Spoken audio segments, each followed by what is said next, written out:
Vamos falar sobre as chamadas a funções sem retorno e com parâmetro?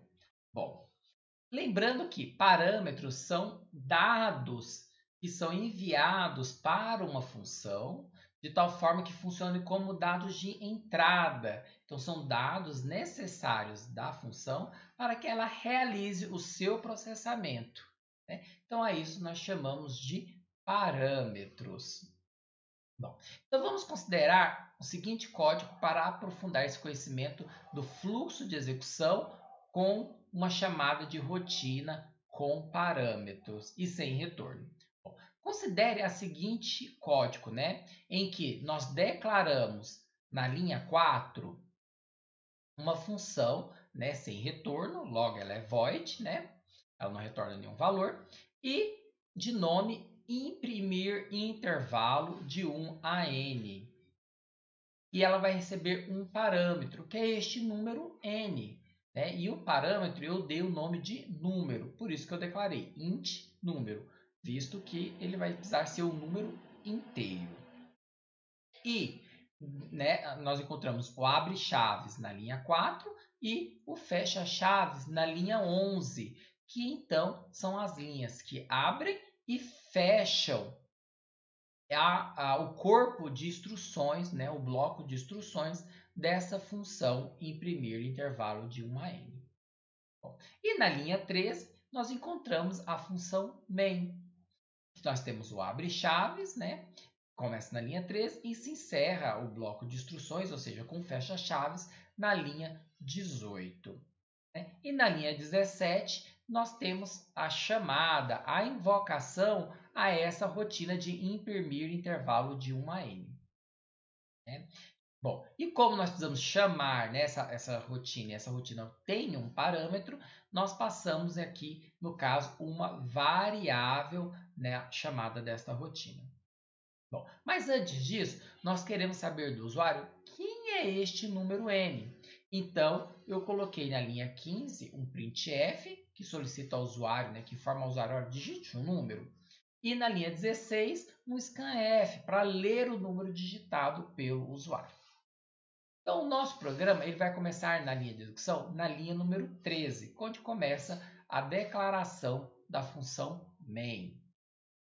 Né? E em seguida, ele vai para a linha 14, em que se declara uma variável chamada número, e essa variável chamada número retém o valor 0. Então, o computador vai lá na memória do computador, reserva um espaço de memória suficiente para guardar o número inteiro e atribui o valor 0 ao conteúdo dele e associa a palavra número, né, que é uma variável, com este endereço de memória.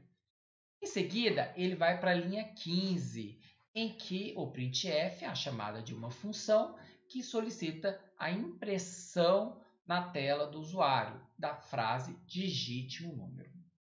Na linha 16, ele encontra a função scanf, que serve para leitura. Né? Leitura do quê? No caso, aqui nós estamos usando a máscara porcentagem D, que significa de um número inteiro. Então, ele vai ler o número inteiro digitado no teclado do usuário e guardar na variável número. Em seguida, ele vai para a linha 17, na qual a linha 17 invoca a função que nós criamos, que é a imprimir intervalo de 1 a n, né? Passando como parâmetro aqui este valor da variável. Bom, então vamos pegar aqui e considerar que o usuário tenha digitado o número 3. Né? Então, esse valor número 3, ele vai precisar ser enviado à função para que ele imprima, então, de 1 a 3. Bom, então como é que o computador vai fazer isso? Primeiro momento, né? Ele vai identificar que houve uma chamada a uma rotina, logo há um desvio do fluxo de execução. Então, ele vai pegar e falar assim, olha, aonde que está a chamada da rotina, né? Ou onde está as instruções da rotina imprimir intervalo de 1 a n. E ele vai ver que está na linha 4. Então, ele vai desviar o fluxo de execução para a linha 4. Bom, e ele vai ver que tem um parâmetro aqui na nossa função. Então, ele vai pegar o valor da variável número, que nesse caso aqui a gente subjugou que o usuário tenha digitado o número 3, então o valor da variável números é 3, né? E vai atribuir este valor 3 ao parâmetro. Então, número agora, né, do parâmetro em primeiro intervalo de 1 a n, o valor dele agora é 3. Feito isso para todos os parâmetros, né? Então, ele parte para a próxima linha, né? Para a execução das instruções da função. Bom, no caso aqui, a linha 5 declara uma variável i, né? Ou seja, reserva espaço de memória suficiente para o número inteiro, né? E atribui e relaciona a palavra i com esse espaço de memória. Passa para a próxima instrução, que é a instrução da linha número 6. Na linha 6, ele vai verificar se o número é maior do que 0. Ele vai ter que resgatar na memória qual é o valor do parâmetro número. Ah, é 3. 3 é maior que 0, é verdade. Então, ele vai para a linha 7. Né? Na linha 7, ele vai atribuir 1 à variável i. E vai verificar, então, se i é menor ou igual a número. Como 1 é menor ou igual a 3, é verdade, ele vai para a próxima linha, aqui interna ao for, né? Subordinada ao for, que é a linha número 8, que fala para imprimir na tela do usuário o valor de i, que nesse caso aqui é 1. Finalizando essa instrução, né? Finalizando as instruções subordinadas ao for, ele precisa então fazer a terceira parte do for, que é o i++. Ele vai somar mais 1 à variável i. i vale 1, 1 mais 1 é 2. Então, o novo valor de i é 2. E vai fazer a testagem. 2 é menor ou igual a número? O número valia 3. 2 é menor que 3? 2 é menor ou igual a 3? Verdade. Então, ele vai fazer o conjunto de instruções dentro do for. Finalizado o conjunto de instruções dentro do for, ele vai fazer a terceira parte do for, que é o i++ aqui. Então, ele vai somar 2 mais 1, que é 3, e vai atribuir a variável i. Então, i agora vai valer 3. Bom, e vai fazer a verificação. 3 é menor ou igual a número? Verdade, né? Porque 3 é menor ou igual a 3. Então, vai executar novamente o conjunto de instruções subordinadas ao for e vai fazer, em seguida, a terceira parte do for, que é o i++. Né? O valor de i é 3, 3 mais 1 é 4. Então, o novo valor de i é 4. E vai fazer a testagem, né? Que é o segundo elemento do for. 4 é menor ou igual a número? 4 é menor ou igual a 3? É falso. Então, neste ponto, ele vai desviar, né? Vai para a próxima linha. Só que a gente tem que lembrar o seguinte, né? Próxima linha depois do encerramento do for, que nesse caso seria a linha 9. Mas a linha 9 é um else. O else as instruções do else só vai ser executadas quando a decisão feita no if for falsa. E no nosso caso, a decisão do if foi verdadeira. Né? Então, ele vai pular para o conjunto de instruções depois do else. E nesse caso aqui é a linha 11. Encontrando a linha 11, ele encontrou o final do bloco de instruções da nossa função. Então, ele vai retornar para o ponto de chamada, que é a linha 17.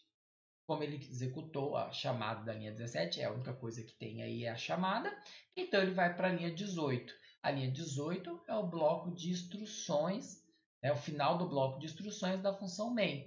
Como é a marcação do final do bloco de instruções da função main, o programa então é encerrado. Agora você deve estar se perguntando, professor, a variável passada como parâmetro, né, como argumento, deve ter o mesmo nome do parâmetro, né? Então, aqui, né, na linha 17, nós temos a chamada e passada a variável como argumento. E na linha 4, nós temos a declaração da rotina, da função, com o nome do parâmetro, tá? E eles devem ser o mesmo nome? Não necessita que eles tenham o mesmo nome. Então, por exemplo, aqui nós temos, né, uma pequena modificação em que a função imprimir intervalo de 1 a n, ele tem um parâmetro de nome n. Né? Não é número. Então, veja que não precisa ser o mesmo nome. Por que isso? Porque o computador vai levar o valor. Então, qual é o valor de número? E vai guardar nesse parâmetro aqui, né, a partir desse nome. O que é importante é o que? Se você quiser usar o valor deste parâmetro, então você tem que usar este nome declarado aqui. Então veja que anteriormente o parâmetro chama número. Então toda vez que eu quero mexer neste valor, né, seja obter ele para fazer alguma coisa, aqui por exemplo uma comparação, né, nós usamos número. Agora, aqui ele se chama n. Então nós usamos o nome dessa variável, desse parâmetro, n. Dentro do corpo da instrução da função, o parâmetro é como se fosse uma variável. Ele se comporta como uma variável. Só que ele já vai ter um valor atribuído. Foi o valor passado como argumento. Vamos a um outro exemplo? Então, considere aqui que o parâmetro declarado, né, o nome do parâmetro que eu declarei se chama número. Então, imprimir intervalo de 1 a n, ele recebe um parâmetro do tipo inteiro, a qual dentro da função, este parâmetro ele tem um nome de número. Bom, na linha 17, eu encontro a chamada dessa função imprimir intervalo de 1 a n. Só que eu passo como parâmetro uma variável e o nome dela é aux. É aux, né? Então veja que não precisa ser o mesmo. Este código aqui é funcional, ele executa, né? E veja que não precisa ser o mesmo. O importante, né, é que seja o tipo seja o mesmo. Então veja que aux é uma variável do tipo inteira. Então, o que importa, né, é o tipo. A variável que eu estou passando como argumento, né, na verdade, o valor da variável que eu estou passando como argumento, tenha o mesmo tipo da variável do parâmetro. Professor, você deve estar se perguntando agora, professor, vimos que as funções podem exigir muitos parâmetros e eu tenho que informar todos? Bom, sim, se a sua função, né, ela tem 2, 3 parâmetros, né, vamos dizer que ela tenha 3 parâmetros, você tem que informar os 3 parâmetros. Né? E seguir a sequência também. Né? Então, é importante a gente pensar sempre, entender, né, construir o programa de tal forma que fique fácil compreender quais são esses dados de entrada. Então, por exemplo, né, se eu estou recebendo 3 dados de entradas, 2 números e 1 caractere, então na chamada eu tenho que fornecer 2 números e 1 caractere, separando os argumentos com vírgula.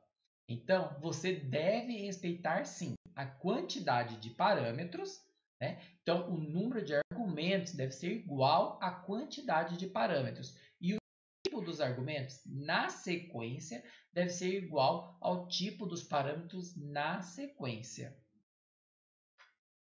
Você deve estar se perguntando se você pode alterar o valor do parâmetro dentro da função, visto que o parâmetro, né, ele se comporta como uma função dentro do bloco de instruções dessa função que o declarou. Bom, então vamos a um exemplo. Aqui eu tenho um código que imprime a partir de um determinado número fornecido como parâmetro até o número 1. Então, por exemplo, se eu fornecer 5 como parâmetro, ele irá executar, irá imprimir na tela do usuário 5, 4, 3, 2, 1. Uma contagem regressiva, né? Bom, então veja que esse conjunto de instruções é executado, né, a partir da linha 3 e se finaliza na linha 12. Primeiro verificando que é um número maior que zero, né? Então, se o número for maior que zero, ele consegue fazer esse downgrade, esse countdown, né? Contar regressivo. Então, aqui eu tenho uma linha do, uma instrução do, que é repetir. Repetir o quê? Imprima na tela do usuário o número, subtraia menos 1 a variável número e em seguida verifique se número é maior ou igual a 1. Se for verdade, ele repete as instruções né, dentro do bloco do do, que é as linhas 6, 7, né, e vai fazendo isso até que o número seja menor do que. Então, aqui nós temos um possível exemplo. Está vendo que eu estou alterando o valor da variável do parâmetro número. Então, número aqui é parâmetro, né? Estou alterando ele na linha número 7. Então, aqui o resultado, né, se a gente for executar, ele vai escrever na tela 5, 4, 3, 2, 1, caso seja fornecido o número 5, né? Mas agora você deve estar se perguntando, mas o que acontece com a variável número que foi declarada na função main? O seu valor vai ser alterado? Né? Então, veja, eu alterei a variável número, o parâmetro número, né, na linha 7 aqui, mas o que acontece com a variável número? Você tem que se lembrar que a passagem, né, quando eu vou chamar uma rotina, né, eu passo o valor da variável para o parâmetro.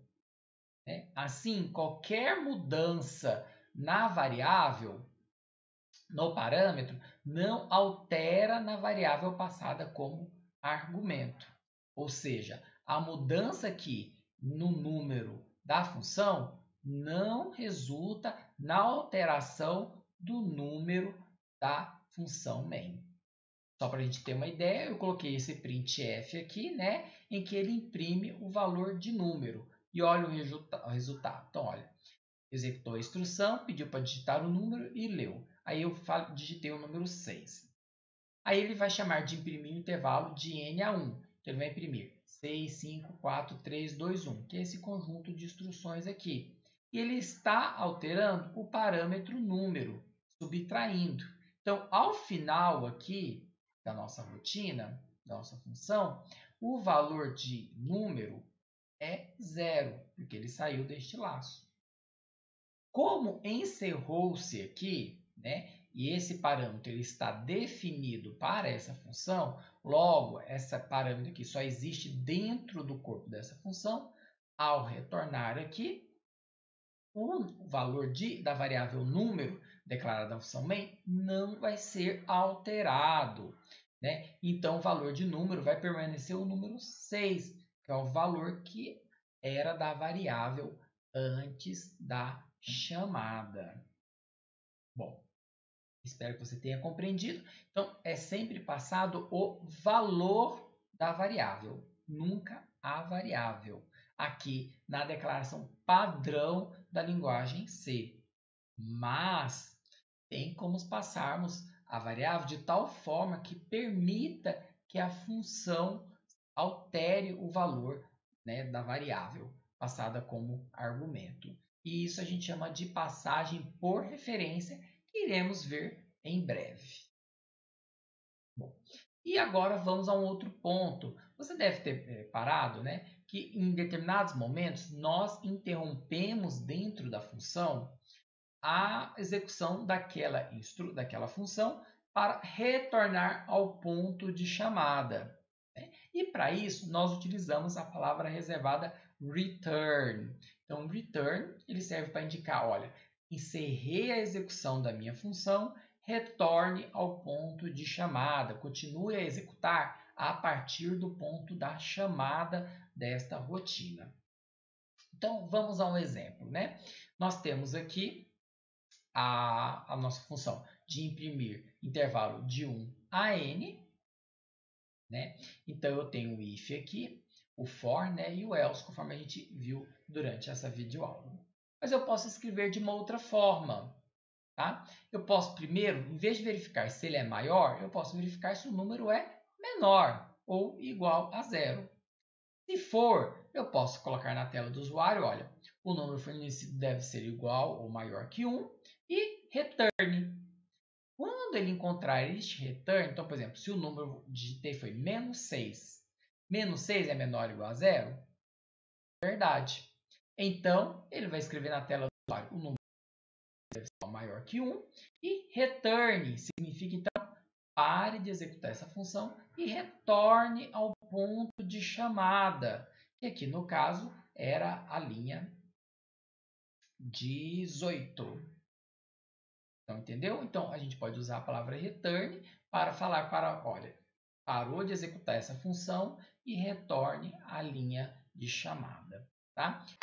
Assim, há duas formas de terminar uma rotina. Encontrando o final do bloco de instrução, que no caso é o fecha-chaves, né?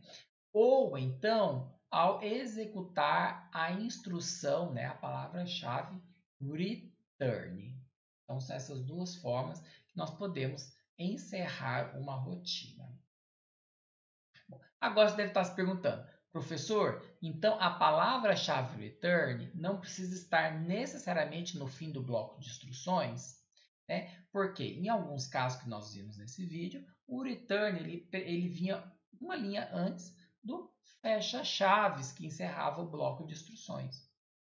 Mas isso não é obrigatório, né? Fica a cargo de você, desenvolvedor, decidir aonde inserir o seu return, né? Então, qual o momento que você pode encerrar a sua função? É você, programador, que decide. Como foi o caso aqui. Observe que a linha 8 está no meio do código, né? Não no final do bloco de instruções da função. Espero que vocês tenham aprendido, aprofundado o conhecimento sobre a chamada de funções, né? E vamos praticar um pouquinho.